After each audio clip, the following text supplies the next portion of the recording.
It was an incongruous sight that fans of Northampton had grown accustomed to. At every away ground, Sean Dyche, the club's then centre-back, would slowly and very deliberately pace out the distance between the touchline and the penalty box. It was a solitary act that could have been dismissed as an act of superstition, something that needed to be done for the player to go onto the field of play with the peace of mind that his regular routine had been completed. Dyche the player was as no-nonsense as Dyche the manager.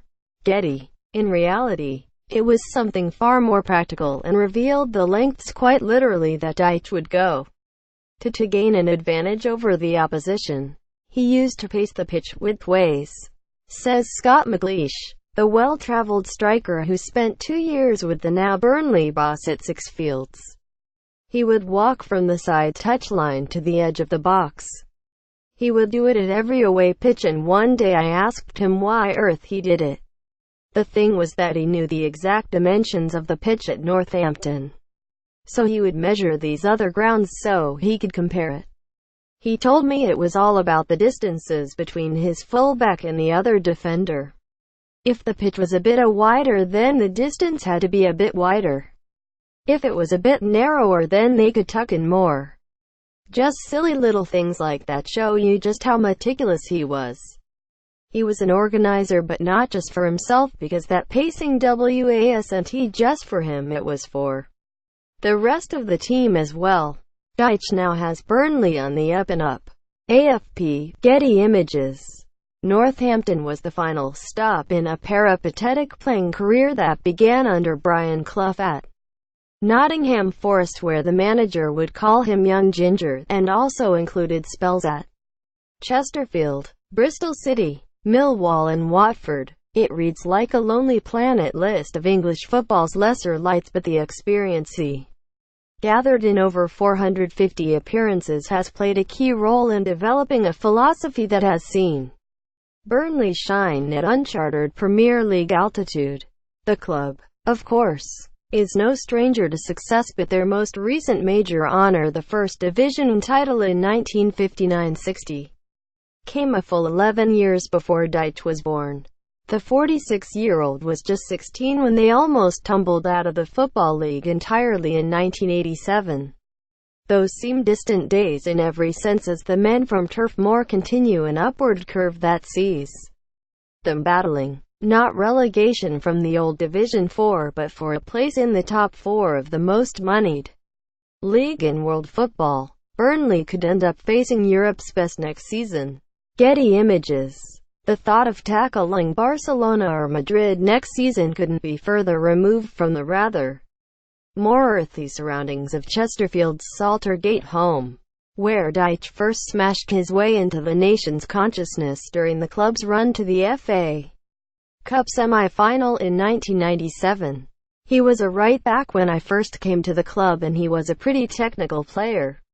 He had a bit of quality about him, says Tom Curtis, who played in the side Dyche captained to the last 4 of the competition. He moved to play at centre-half, and he was a tough lad.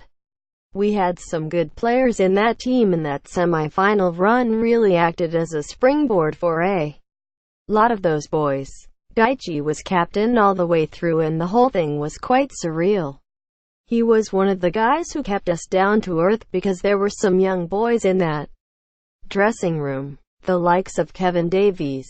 We were really enjoying ourselves, but Dyche was a sensible figure, someone the younger players listened to. That run ended in a replay defeat to Middlesbrough at Hillsborough following a pulsating 3-3 draw at Old Trafford that the Spirerites could feel justifiably aggrieved not to have won. Dyche's side are one of the stories of the 2017-18 season so far. Getty. Davies would soon be heading south to join Southampton, and Dyche would follow him out of the door, signing for a Bristol City side that, like Chesterfield, was in the third tier of the English game. Dyche has attributed the time he spent at Ashton Gate, in an ultimately unsuccessful spell, as having a crucial impact on his decision to eventually move into management. given the injuries he suffered in the West Country, where he would play just 17 matches in 2 years. He certainly had plenty of time to think.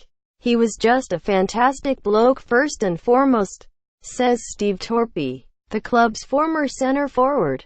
He wasn't in the side a lot because of injury. I think he had a slipped disc that kept him out for a long time. But he would still spend a lot of time in and around the group. I know he would get frustrated after doing so well at Chesterfield, but he was a leader. When the going got tough, he would always speak up, always try and get the best out of us. He was never scared to voice an opinion. You only have to speak to fans at Luton and Millwall to know how highly they thought of him when he was there later in his playing career.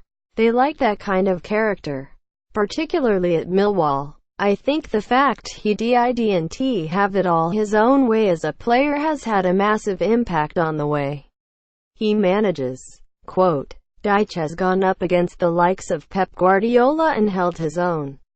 Getty. The way he approaches the game hasn't changed either. McLeish tells of how Dyche wouldn't be afraid to give younger players at Northampton a dressing down. Not to be nasty, but to make it clear what was expected of him. The ones who wanted to progress would take it on board and move on. He says, the ones who chose not to listen, well, they were the ones who thought they knew best. Most of them were playing non-league football within 12 months. Quote, it's clear from seeing Burnley play this season that the current group at Turf Moor would run through a Lancastrian brick wall for their manager. He knows what he wants from his players. He knows the kind of players he can trust, says Torpey. He didn't have anything handed to him on a plate, unlike a lot of the younger guys now. Their boots are cleaned, they're fed, they're watered, they don't do much at all. You come down to League One and League Two and things are completely different. It's a great grounding for a lot of players, as Dyche is proving. It's not a bad one for managers either.